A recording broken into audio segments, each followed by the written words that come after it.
एकादश्यां निराहार समभ्यर्च्य जनार्दनम् स्नातुं नन्दस्तु कालिन्द्यां द्वादश्यां जलमाविश। भाग्यश्री। नंद बाबा एकादशी का व्रत करते हैं। आप लोगों में भी कुछ लोग होंगे जो एकादशी का व्रत करते हैं। जो वैष्णव हैं वो एकादशी का व्रत करते हैं और करना भी चाहिए। वैष्णव उन्हें कहते हैं जो भगवान विष्णु के उपासक हैं या भगवान विष्णु के अवतारों के उपासक हैं। तो नरसिंह भगवान भी भगवान विष्णु के अवतार हैं, तो जो भगवान के उपासक हैं उनको वैष्णव कहते हैं। जो भगवान शिव के उपासक हैं उन्हें शैव कहते हैं। इसीलिए वैष्णवों को एकादशी का व्रत करना चाहिए। और नंद बाबा ने एकादशी का व्रत किया। एकादशी का व्रत कैसे किया जाता है? बोले निराहार। एकादशी के दिन निराहार रहना चाहिए, आहार ग्रहण नहीं करना चाहिए। आहार यद्यपि भोजन को भी कहते हैं, और आहरणम आहारः, ग्रहण करने को भी आहार कहते हैं। आंखों से जो हम ग्रहण करते हैं उसको भी आहार कहते हैं। कानों से जो हम ग्रहण करते हैं उसको भी आहार कहते हैं। तो एकादशी के दिन निराहार रहना चाहिए। उस दिन करना क्या चाहिए? बोले भगवान की आराधना करनी चाहिए। नंद बाबा जनार्दनम समभ्यर्च्य, जनार्दन भगवान की अर्चना करते हैं, पूजा करते हैं। और द्वादशी की सुबह यमुना जी में स्नान करने को गए। यमुना जी में डुबकी तो लगाई लेकिन बाहर नहीं आए। यम के दूत,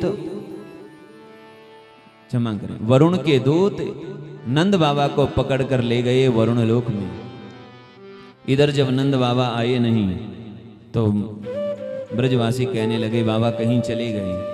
इधर खबर मिली भगवान को, और भगवान अपने बाबा को लेने के लिए वरुण लोक में गए। जैसे ही वरुण लोक में भगवान ने गए, वरुण देवता ने भगवान का पूजन किया और भगवान की स्तुति की, क्षमा याचना भी मांगी। अजानता मामके न आनी तो अयम तव पिता, मेरे अज्ञानी सेवकों ने तुम्हारे पिता को भूल से ले आया है, उनको आप क्षमा करो। इस प्रकार क्षमा याचना मांगी और बड़े सम्मान के साथ नंद बाबा को और भगवान वहां से विदा हुए। जब वापस ब्रज में आए तो ब्रजवासियों ने घेर लिया। अरे बाबा तुम कहां चले गए? जब सब पूछने लगे तो नंद बाबा वरुण लोक का वर्णन सुना रहे हैं। नंदस्तु अतीन्द्रियम दृष्ट्वा, वरुण लोक कैसे है? बोले अतीन्द्रिय लोक है। अतीन्द्रिय लोक का जब दर्शन किया नंद बाबा और उसका जब वर्णन कर रहे हैं, अब तो ब्रजवासियों ने सबने कहा कन्हैया तो हमारा भगवान है। कन्हैया से कहा कन्हैया तुम हमें अपना वैकुंठ दिखा दो। भगवान सबको लेकर के गए ब्रह्म हृदय यानी ब्रह्म कुंड में। और जब ब्रह्म कुंड में गए, जैसे ब्रजवासी यहाँ डुबकी लगा रहे हैं तो सीधे वैकुंठ में निकल गए। ते तु ब्रह्म हृदम नीता, और वैकुंठ में जैसे ही निकले देखे वैकुंठ की भव्यता, वैकुंठ की दिव्यता, जहां जरा नहीं है, बुढ़ापा नहीं है, रोग नहीं है, शोक नहीं है, मोह नहीं है, अज्ञान नहीं है, दुख नहीं है। ऐसा वह दिव्य वैकुंठ लोक का दर्शन जैसे ही ब्रजवासियों ने किया।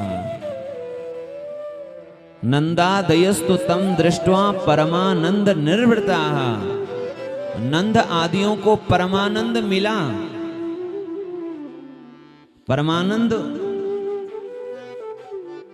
ब्रजवासी, लेकिन ब्रजवासियों को वहां सुख नहीं मिला, यानी भगवान की सन्निधि नहीं मिली।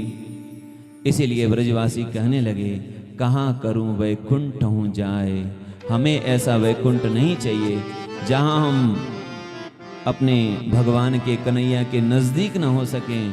यहां भी भगवान तो हैं लेकिन यहां मर्यादा है, यहां सीमा है।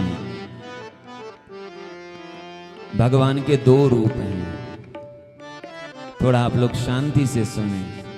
भगवान के दो रूप हैं, एक है ऐश्वर्य रूप और एक है माधुर्य रूप। ऐश्वर्य रूप में भगवान वैकुंठ में विराजते हैं और माधुर्य रूप में भगवान ब्रज में विराजते हैं।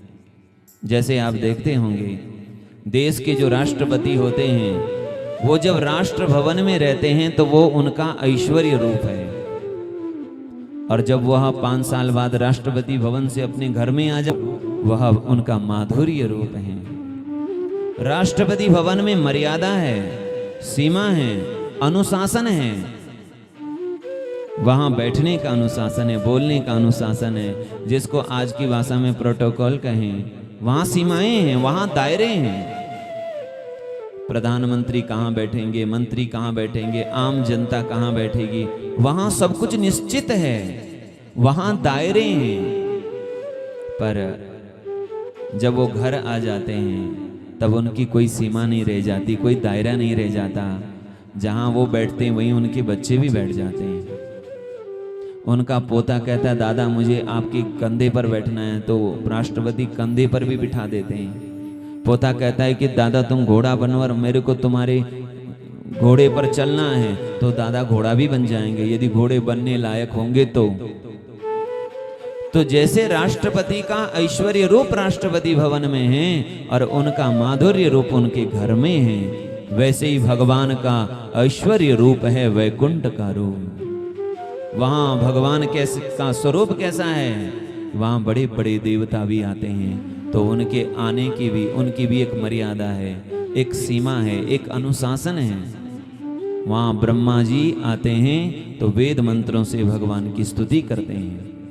बड़े बड़े देव जहां वेद मंत्रों से भगवान की स्तुति करते हैं, ऐसा वह वैकुंठ भगवान का ऐश्वर्य रूप। लेकिन वही भगवान जब ब्रज में अवतरित होते हैं, यहाँ भगवान का माधुर्य रूप है।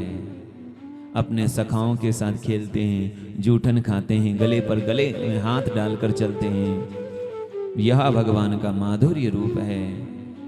ये ब्रजवासी जिन्होंने भगवान के माधुर्य रस को अनुभव कर लिया है, माधुर्य रस के रसिक इन ब्रजवासियों को भगवान के ऐश्वर्य रूप का रस